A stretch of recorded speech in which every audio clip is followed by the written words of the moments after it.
Facebook. Hi, it's me. I'm back. It's November 29th, probably. It might be the 28th. I get confused with dates. Definitely Thursday. Definitely a big night of sports. Cowboys, Saints, Raptors, Warriors, Columbus, Minnesota. I don't know. You don't care. Anyway, I'm back, and I wanted to talk with you guys about a bunch of stuff because I haven't been around for a while. I've been here. I just haven't been around. Aside from being busy during the crossover, I'm going to start out this video by talking about Facebook. You might have noticed that I haven't been posting as much on Facebook, and I spoke about this briefly, but I'm going to start with the community, and I'm going to come back to the community. One of the reasons that I haven't been posting as much is because we built this community on Facebook on our own.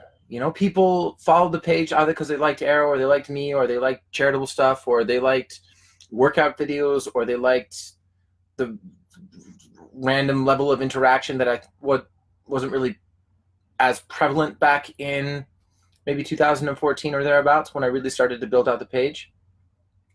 And I have become frustrated that unlike other social media platforms, I realize that I'm only reaching a fraction of my audience, and that that was done to incentivize me to spend money on my page to reach people that, quite frankly, I brought here organically.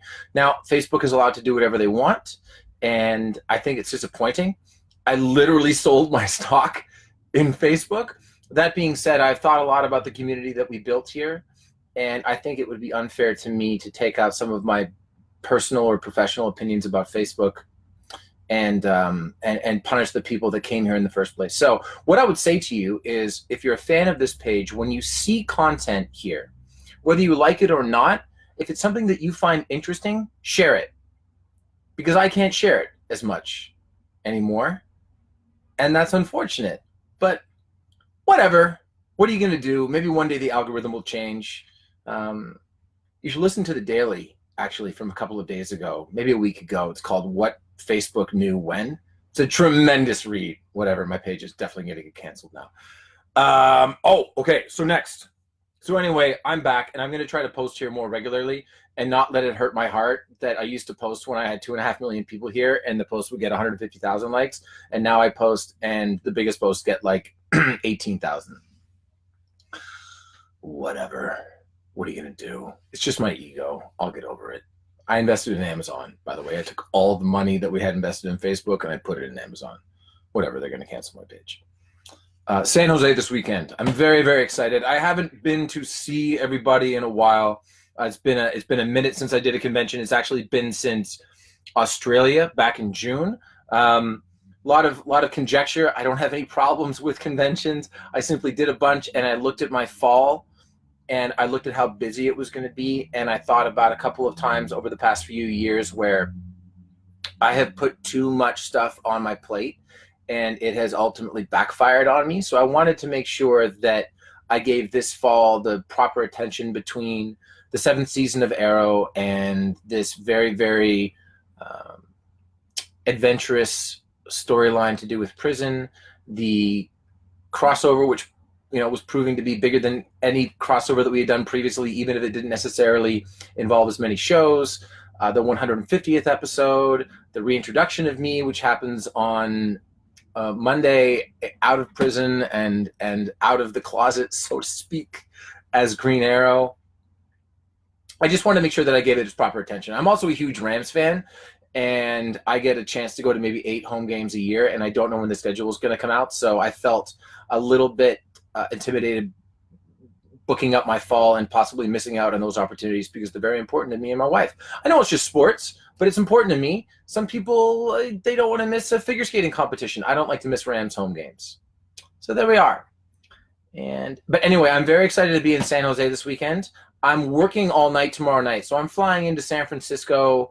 I'm going to get to San Francisco, hopefully, if everything goes well, around 8:30, and then I'm taking a car to San Jose. So I know the doors open at 9 o'clock. I might not be there right at 9 o'clock, but I will be coming straight to the convention center, and I'll be there all day. I know that I'm only there for one day. I'll get to that in a second. But if you would like to meet me or you would like a photo, I promise nobody will go home unhappy. I will stay until everyone is taken care of.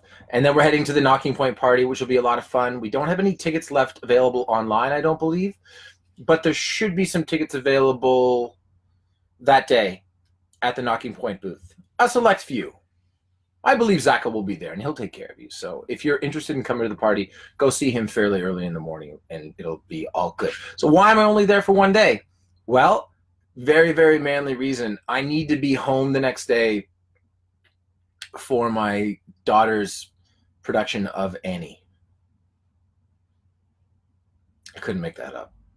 I need to be home the next day for my daughter's production of Annie. You can check the Rams schedule. There's not a Rams home game. I need to be home for Annie because it happens Saturday, Sunday, and Monday. I can't make Saturday, obviously, and I can't make Monday because I've got to get back to Vancouver. So it's very important that I be there on Sunday. What else did I want to talk about? The most recent episode. Thanks so much, everybody, for all the love that we got online for the most recent episode of the show. A lot of people who said that, you know, it's either the best episode of Arrow that they've seen since episode X. A lot of people mentioned the finale of season 5 or, you know, some episodes in season 2 or even so far back as the pilot. So it means an awful lot to me that 7 seasons in, we can still produce something that invokes the same type of emotion and reaction and just enjoyment that people had back in the day when things were fresher and newer. Doesn't make me sad that they can't be as fresh and new. That's the nature of episodic televisions. But every once in a while, I think we're doing a great job with this season. But it means a lot to me that every once in a while the fandom feels like we can dial it up and treat you guys to something that, quite frankly, you deserve as people who have stuck with the show this long. Or if people are just discovering it, something that may want to make them go back and watch it from the beginning on Netflix because it's available. If you've got like a month and a half to kill, please, for God's sakes, go and watch the show. It would mean a lot to me. The crossovers. I know that we have one more episode to go, and I'm extremely excited for everyone to see the episode entitled Unmasked, airing this Monday. It's a very, very fun episode to play. It felt like it didn't feel like a bit of a reset. It felt like a reset for me, to say nothing of the fact that I got to shave my beard, which I did immediately after 707. If you haven't seen it yet, I won't spoil it for you, but directly after the final scene, I went, and before I even took the blood off of my face, I shaved. Can't do any pickups. That's my trick. But yeah, it was nice to get rid of the beard. And this episode coming up is really cool. It, in a lot of ways, is our mid-season, well, not mid-season finale, but winter finale, because the crossover, as always, sort of stands on its own. But please tune in. It's a great episode. Or watch it however people watch television nowadays. Just don't watch it illegally, okay? I mean, you can if you want, but I'll know. And I'll tell Santa. What else is going on? The crossover. The crossover this year is something that I'm incredibly proud of. They've released 8,000 photos for it, and I'm just going to release one today because it was a secret until they released a bunch of photos and promo images. And now I'm just going to release it because it's amazing. It's me, Grant, and Melissa somewhere, and I think you'll really enjoy it. But the crossover this year was so much fun to film between our three fantastic directors, Kevin, James, and Jesse. The help of Caroline with the whole Batwoman storyline, the addition of Ruby, getting to work with my wife for the first time ever for the two of us professionally, and getting to go to Gotham City and Earth 38 and Central City, like always, and a spot on Earth 38 that if they release a promo image for that, I'm gonna freak out because it's, you know, so cool. And a lot of opportunities were born out of the crossover. A lot of things that certainly have not been spoiled. As much as you guys have seen from the crossover, I promise you really don't know anything. I promise. It's really, really exciting, and I think breeds some opportunities for very good friends of mine that I hope they get the chance to pick up and run with. I'm very proud of it. I hope everybody enjoys it. I'll tweet a bunch during it, I think. Yeah, I probably will. What else did I want to talk about? Crossover. Yeah, I don't think there's anything else on my mind. I'll take some questions if you want. Laura Robinson wants to know if I'm watching John Barrowman on I'm a Celebrity, Get Me Out of Here. I can't. Not because I don't want to, just because I don't have time. But I was certainly following his Instagram feed and his Twitter feed. Looks like he's having a good time. I mean, where can John not have a good time? That would be a good game. Adam Carolla has a thing that he does. If you don't know Adam Carolla, he's a radio personality and now has a giant podcast. Actually was one of the pioneers in the whole podcast space, quite frankly. And he has a game called What Can't Adam Complain About? And because he can complain about anything. And there should be a game for John Barrowman called Where Can't John Barrowman Have a Good Time? I think that would be good. What else do we have here? What is the... Am I not caught up? Oh, I'm not caught up. I'll get down to the bottom here, see what's up. Oh, yeah, what was going on with Michael Rosenbaum and Tom Welling when you posted the other day? Will they be in the crossover? No, they're not going to be in the crossover, but Knocking Point has a collaboration coming with them. We're launching a new monthly wine club that's just going to be 2 bottles of wine. It's going to be $49 a month, and it is exclusively going to be curated by celebrities. And we thought, what better way to start off than with Michael Rosenbaum and Tom Welling. Tom I've gotten to know a little bit over the past couple of months. I met him for the first time back in March, but Michael I've known for a little bit now because we're both hockey fans, and I did his podcast, which if anyone is not listening to Inside of You with Michael Rosenbaum, I don't know what he does, but it's a little Howard Sternsy where he can get you to admit things that you wouldn't otherwise admit, or he'll ask you questions that you wouldn't otherwise anticipate being asked. Can't tell if the new comments are this way or that way. Long story short, it is not a Smallville reunion, although I think it becomes pretty clear in the promos for the crossover that there are Smallville elements, at least in terms of location. And if you're a fan of Smallville, and I have no idea if they're going to keep this in the final cut, but there is a treat for you in there that I swear, full disclosure, I've never seen an episode of Smallville before. Sorry, I wasn't that into comic book TV shows when I was growing up. I've since seen a couple for very obvious reasons, but as someone who wasn't a diehard fan of Smallville, this moment in the crossover made me jump out of my seat. If you're a fan of Smallville, you may want to put down rubber sheets or something like that, because quite frankly, you might piss your pants. David Jack Watson says, how much training did Grant need to look competent using the bow, and did he train with you to be able to copy your moves? He actually trained with who I trained with. He trained with Patricia Gonsalves, and she took him out for a couple of lessons. And I mean, he never even asked me. He never asked me a single thing because he didn't need to, because she was there, and because our director for the majority of his combat as Arrow, coming in, I think the Arrow episode, I'm pretty sure that's the case, would have told him he looked great. The introduction of Grant as Green Arrow is one of the best combat scenes that I've seen on the show this year that didn't happen in episode 707 because I'm biased, but Grant did really, really well.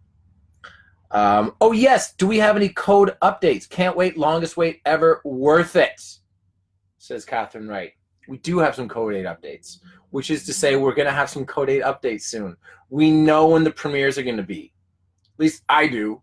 I can't speak for the production, even though I can't speak for the production because I have not been as much a part of the post-production as I was the fundraising, the pre-production, and the actual principal photography. All the stuff that's being done now, be it the effects, the post-production, the planning of the premieres, I'm not as involved in because clearly I'm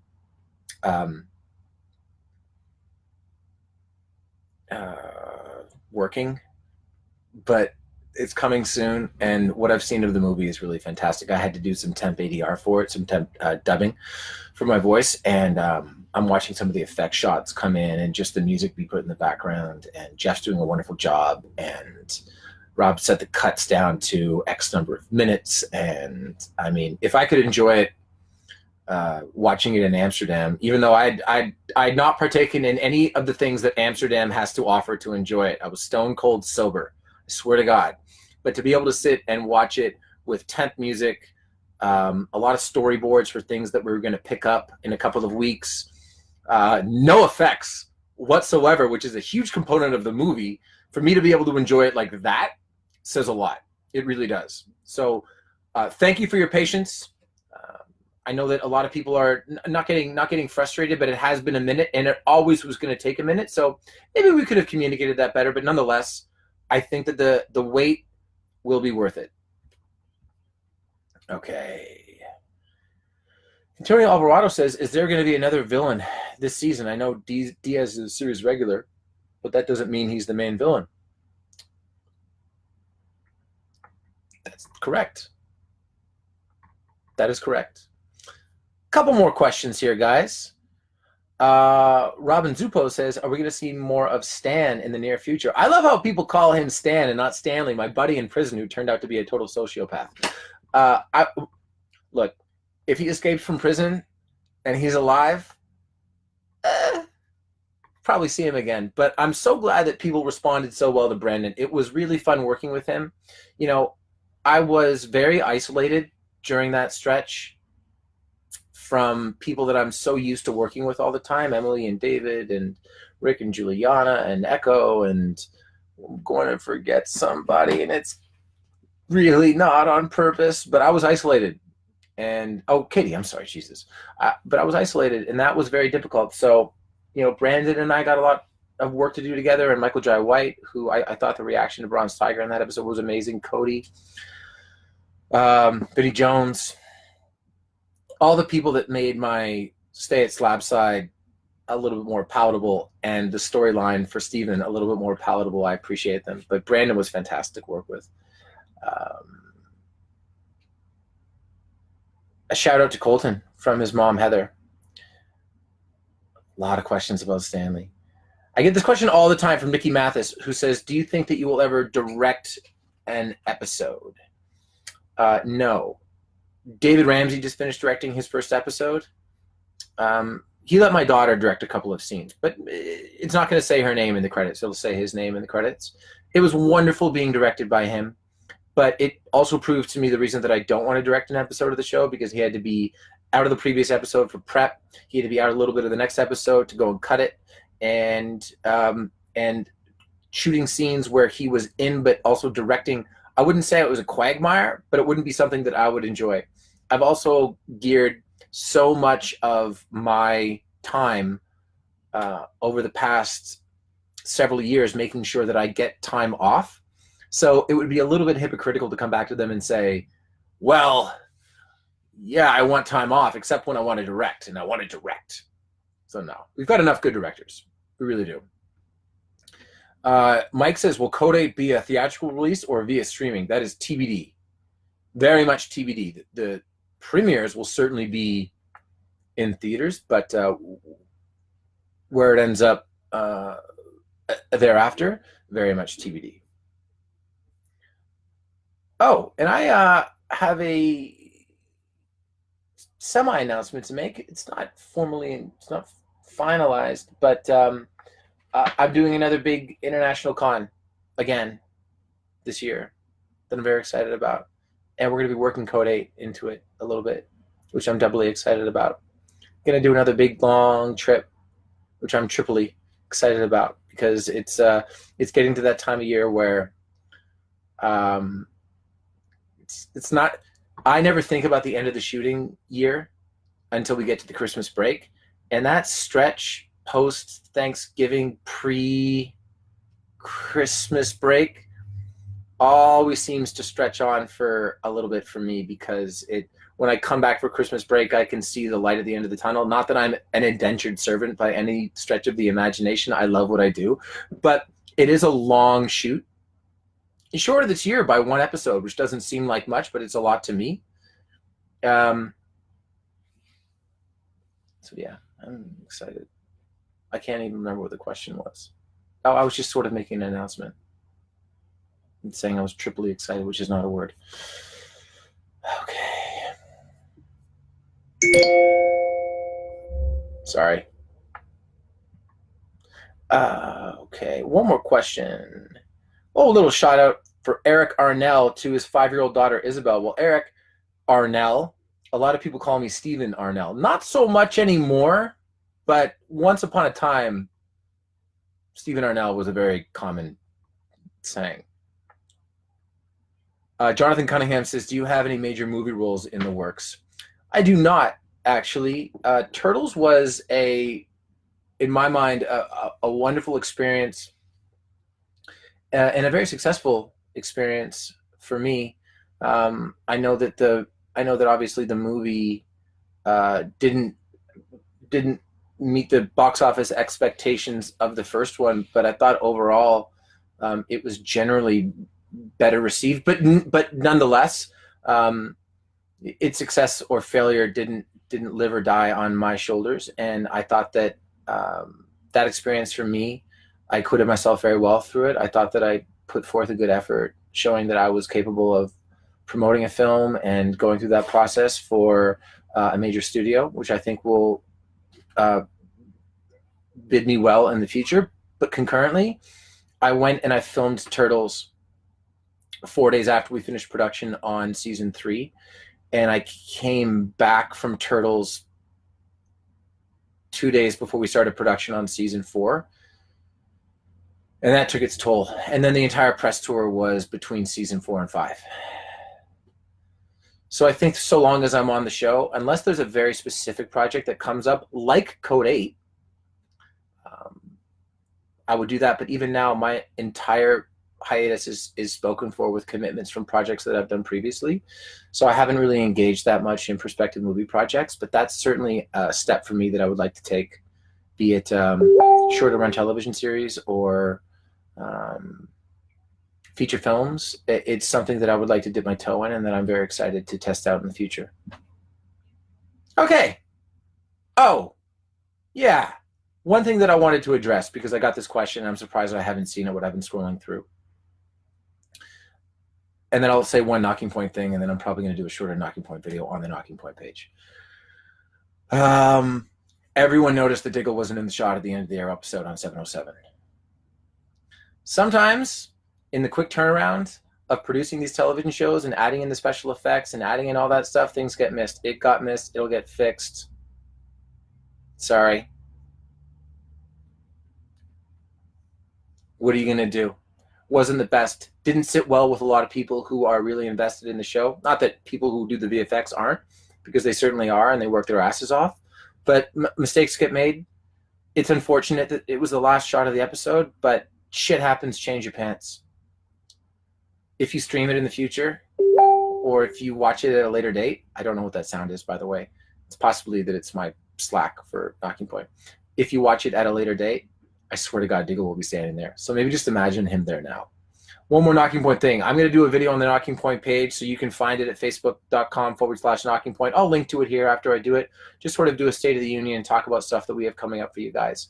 Thank you very much, everybody. Again, if you heard the beginning of this video, I'm sorry that I've been a little bit absent, but aside from being busy, it's been a little bit of a slog trying to figure out why you can build a community and then not be able to access them anymore. I think that it's a terrible way to do business, and I think that a lot of the things that are happening with Facebook right now are indicative of them losing sight of what made them popular in the first place. My page is going to get deleted. There, I said it. I think people who start pages and build their communities organically should have access to 100% of the people that they brought here in the first place. I hope I said that directly in the camera. That being said, to the community that is here, if you like this video, share it. If you like content that I put on the page, share it. I love you. I miss you. I'm happy that I'm back. And I'll talk to you guys soon.